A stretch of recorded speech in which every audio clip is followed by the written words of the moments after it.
This is the first time in the past 9 years that a T-Town downpour hasn't slowed the competition. I'm sure that's a fact that pleases everyone in this beautiful corner of northeastern Oklahoma. The national race director just called the drivers to the staging lanes, but we have a few minutes to find out how our 8 qualifiers got to today's race. The drivers qualify through performance, plain and simple. The number 1 slot, or the pole position, is determined by the driver grabbing the lowest elapsed time, or low ET. Making the 8 is only half the driver's headache on the way to the winner's circle. In the first round of eliminations, the pairing places the number 1 slot against the number 5 qualifier. 2 versus number 6, and so on. That could make the number 5 position a very unpleasant spot to be in.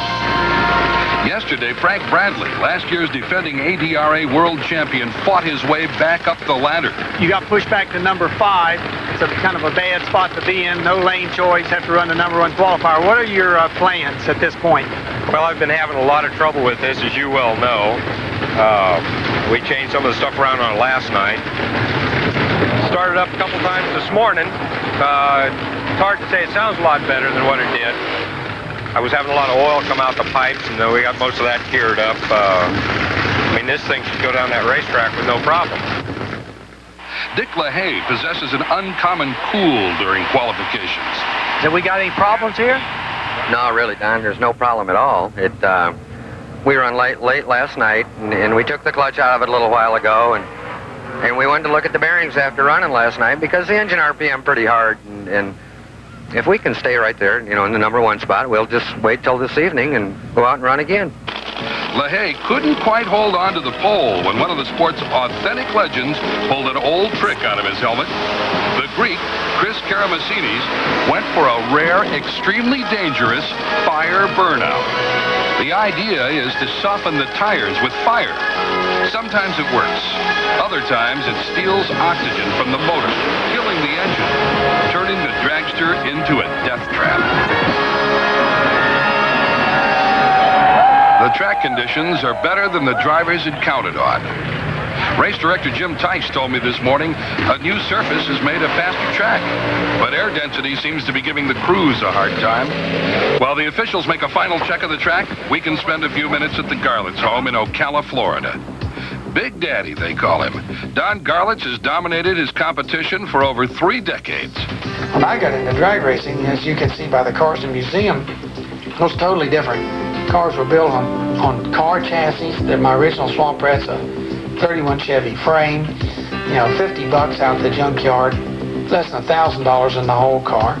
Today it's exotic aircraft tubing, titanium, aluminum, magnesium, all sorts of exotic metals. Change. That's what has happened. Everything has changed, and the ones that couldn't adjust to that change have been left by the wayside. You've been married, how, 30? 32 years. 32 years? Did your life change when you fell in love, Don? Yes, it did. I see, up to that point, you know, drag racing had a real stigma on it. It wasn't a nice thing, because most of it was done on the streets. It wasn't the drag racing that you know today. And this is the drag racing that gave it the name that still follows it today in a lot of circles of this country. And of course, when I met my wife, she came from a very nice family. I decided I was going to give up drag racing and all of that hot rodding and stuff and lead a normal life. And then we got married. And about a month after we were married, we were going over to a little place over in Central Florida called Lake Wales, where they have the box singing tower, and we drove by this airport in Lake Wales, and it had a little sign that said drag races. I mean, it was just written in hand. And I said, honey, let's go down here and see what's happening. And that's where I won that first trophy, and I knew that's what I wanted to do. Were you ever scared, though, in the beginning when you saw him racing? Not at first. At first, I didn't think so. Of course, he was going speeds like 130, 125, and the only race that his mother has ever been to, he went 136, didn't he? Miami, yeah. In Miami. And that scared her. She said she just couldn't take it. She couldn't go back and watch it anymore. Again. But anyway, it wasn't until he had the fire at Chester, South Carolina, that it really registered that it was getting dangerous. I remember reading a story, though, where he refused anything until, and being severely burned, but you refused anything until you could get to a phone call. Well, that's true. Call Pat That's true. and assure that you were okay. Yeah. Told her I just had a little fire in the pits, but you better come on up. Yeah. And when you came, it was... Oh. It was... The first thing they told me, the nurses told me, is that, well, if he makes it within the next 72 hours, then he's got a pretty good chance. A quote out of Don's biography reads, "From a conventional small-town life to the unpredictability of professional drag racing, it wasn't easy." And actually, if we'd have realized how much trouble it was to do it to start with, we might not have started. But you never look at it like that. You always look at, I set a goal and look at the end of it and say, this is what it's going to be in the end, and this is going to be good. So now we'll attack it. And the longest journey in the world, remember, starts with that first step. Don has received more racing Oscars than anyone in sports history. Don Garlits is the king of drag racing. As soon as we get back from a commercial break, we'll start racing. Low ET gives the driver's lane choice, and here's how it'll stack up. Frank Bradley will race Buddy Warren off the top, Dick LaHaye and Jack Revell, Gene Snow with Bill Daly, and in the pole position, Chris Karamessinis against the number 5 qualifier, Dave Miller. 4 drivers will make it to round 2, the semifinals. I'll be back. We've just started the first round of eliminations on Pro Drag Superstars. Frank Bradley and Buddy Warren are in their lanes. Don Garlits will be in the shutdown area after the second round, but right now he's in the pits waiting for the winners of the prelim.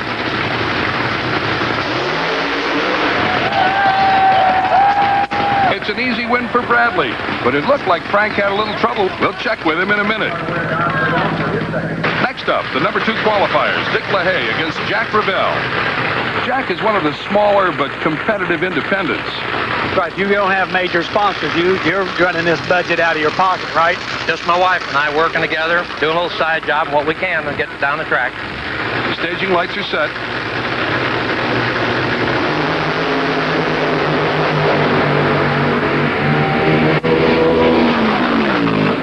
Dick LaHaye, the winner, 593. Don is with Frank in the pits. You didn't make a real good run. You struck the tires right off the line. You've had the engine all apart. Did you find anything wrong? Well, last night when we qualified, we didn't run real good there, but we ended up in 3rd spot, so I figured first round, number 4 race is number 8, so I figured we'd have a fairly slower car, so I would try tuning the thing up, and evidently I went the wrong way. It shook the car real bad. We broke the fuel tank. There was a couple of pistons that I just wanted to look at, and they were fine. Motor's fine, so I'm just going to have to go with a different tune-up. You don't have a slow car now. You have the low car in the first round, Mr. Dick LaHaye. Does that make you approach this problem any differently? Not at all. All I'm trying to do is get my race car to run as quick as I can. Doesn't make any difference who I'm racing. Very good strategy. We wish you the best, Frank. Thank you, Don. On the burnout pad, Gene Snow and Bill Daly. Gene Snow, known as the Snowman, looked like he could barely stop his car on the burnout.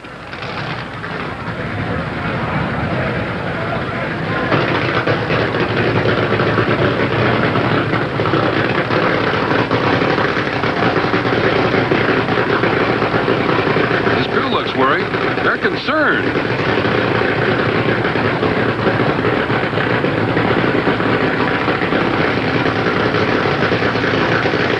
Looks like he's still going to run.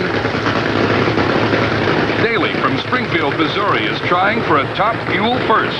Well, we're going to debut our new funny car in June, and we'll also be running the top fuel dragster and carrying them both in the same trailer. Between my crew chief, John Davison, and myself, we're going to try to drive them both. They're ready to go.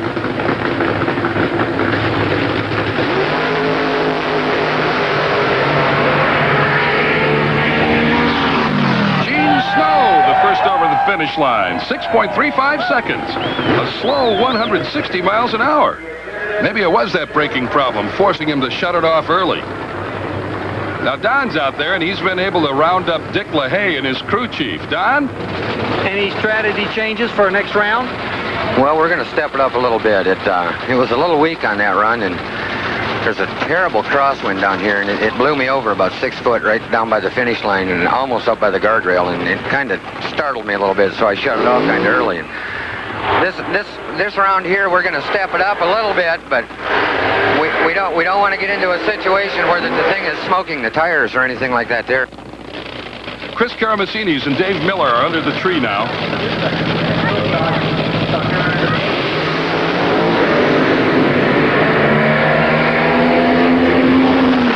6 seconds even. That's 11/100ths of a second slower than he qualified with yesterday.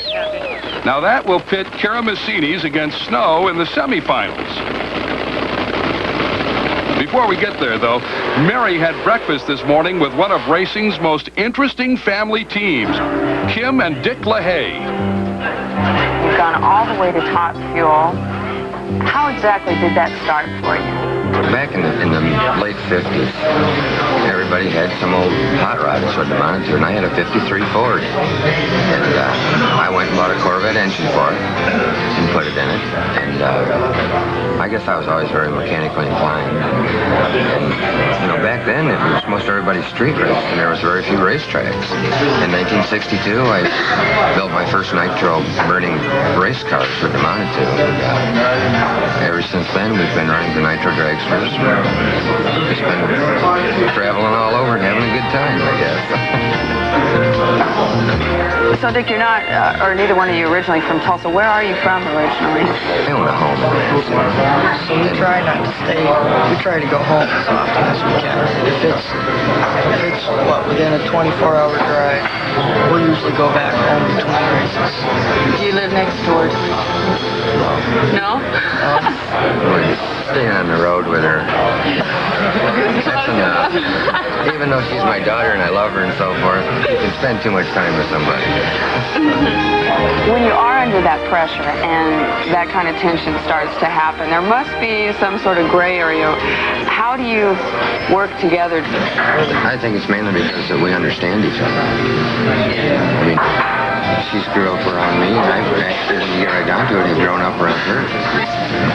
Been around each other all our lives, so we got to know, what do I want to say, quirks and, oh yeah, you know, things about each other. You must be proud of Kim to see all the things that have happened.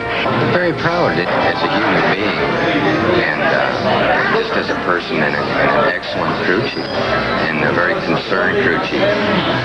But she's very competitive. She wants to win. You're the crew chief, but in fact, the only woman crew chief in drag racing. What responsibilities does that entail? Well, a lot. Whatever goes wrong with the race car, fixing it, repairing it, keeping the maintenance up weekly on it. Are you going to be driving? Sounds pretty exciting to me. I'm ready to start driving. I'd like to try it. The crews have been working feverishly to put their cars back together for the semifinal round, and first up, it's going to be Chris Karamessinis and Gene Snow. And let's find out if Big Daddy's crystal ball is working. Have you got a prediction for us, Don? I predict that Dick LaHaye will win his round and Chris Karamessinis will win his, putting Chris Karamessinis and Dick LaHaye into the finals for this final day. Uh-oh, it sounds like Gene Snow has turned off his engine. The Greek will still make his run.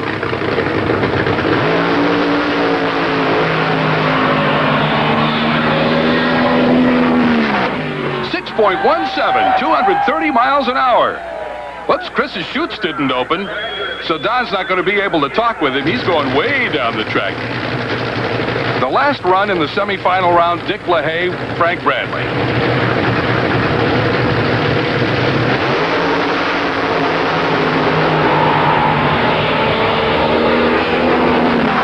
A very close run, and it's Dick LaHaye.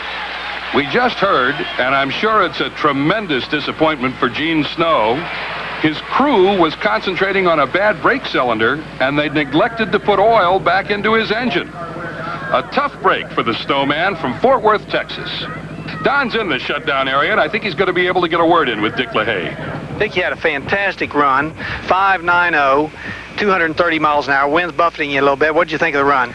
Well, I was a little concerned there for a minute. I looked and Frank was right there beside me, and I put the thing in high gear, and I just must have out-muscled him in the middle of the racetrack because I just drove away from him, and I started getting down by the lights, and it was moving around a lot, and I get a little concerned about that because these things aren't really that stable in a crosswind. They go very fast, and so I shut off a little early. That's why I'd only run 230. Well, that's real smart thinking, because safety always first. Well, Don hit his winners right on the money. After this message, we'll get set for the final race of the day. And we'll hear a victory party here in Tulsa with our final rundown, the quarter mile, for over $150,000 in contingency and sponsorship monies available only moments away. Let's hear what Don has to say about our two drivers and maybe get another prediction from him. As the sun sets into the west, we've got one run left. It's come down to two of the fiercest competitors in the sport, Dick LaHaye and Chris Karamessinis. I'm going to have to take Dick LaHaye on the performance of his vehicle. He's been very steady, qualified at 591, run a 593 in the first round, and a 590 in the semifinal. Dick LaHaye is my pick. The Greek, Chris Karamessinis, and Dick LaHaye, who for some reason hasn't picked up a nickname, perform some of the most breathtaking burnouts in the sport. With Don's description of the way Dick drives, we could wind up giving him the handle Cool Hand LaHaye.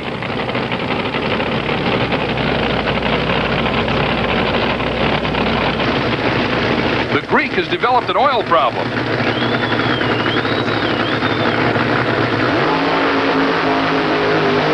This time around, it's a single run for the trophy.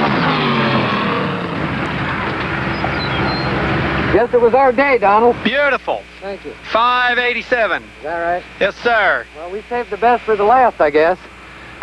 Well, something happened to the Greek. They shut him off. Well, I knew I was on a single, but you know, let me get this helmet off here. Sure. There, that feels better.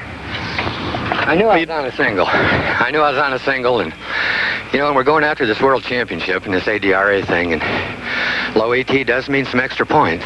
And we had it ready for the Greek in the final. We felt as though that we could get a hold of the racetrack, and I'm just tickled that we won, and this let us take over the #1 spot in the point standings right now, so we're just going to have to work for the rest of the season, I guess. Kim, what do you think about your dad? 587 on the final. This guy sure knows how to leave the starting line, tune this motor. He does an excellent job. Well, I think you're doing one heck of a job yourself, and we're all proud of you. Sure are. Thank you. Definitely. Thank you, Donald. It's Dick LaHaye all the way, and Don Garlitz will try to catch up with him at the winner's circle and try to get a couple of impressions about today's racing. Before Don catches up with him, let me show you some videotape. One of our Pro Drag Superstars camera crews was at Los Angeles County Raceway recently, and they found a semi-finalist in the Motorsports English Leather Calendar Girl pageant. We're going to start following these girls and their careers in the pageants here on Pro Drag Superstars. At an event like this, it's unusual for Don Garlitz to be an onlooker and not a participant. Must seem a little funny to Don, but for us at Pro Drag Superstars, we're sure happy to have him on our team this year. Thanks, Don. Well, you know, it's a new experience for me, doing one of these things like this, not driving the race car, but I have really had a lot of fun. Of course, the race itself was tremendously exciting. A lot of very close races. A lot of good guys got beat. And, of course, a real good team won. Dick and Kim, we couldn't ask for a better winning than that. Very popular with the crowd. Had an excellent crowd here, stand-up crowd. And it's going to go down in history as one of the better Top Fuel races. And next week, we're going to get to meet John Collins, another funny car driver. In fact, we're going to get to meet his family, his wife, Gail, and we're going out to the ranch to do some fishing, believe it or not. What else do we have to look forward to? Well, we've got a tremendous field of funny cars scheduled. We've got John Force is entered, Tom Hoover in the Showtime, and as you mentioned, John Collins. So we've got a lot of good cars in this funny car show coming up, so don't miss it. This is Phil Harper inviting you to join Don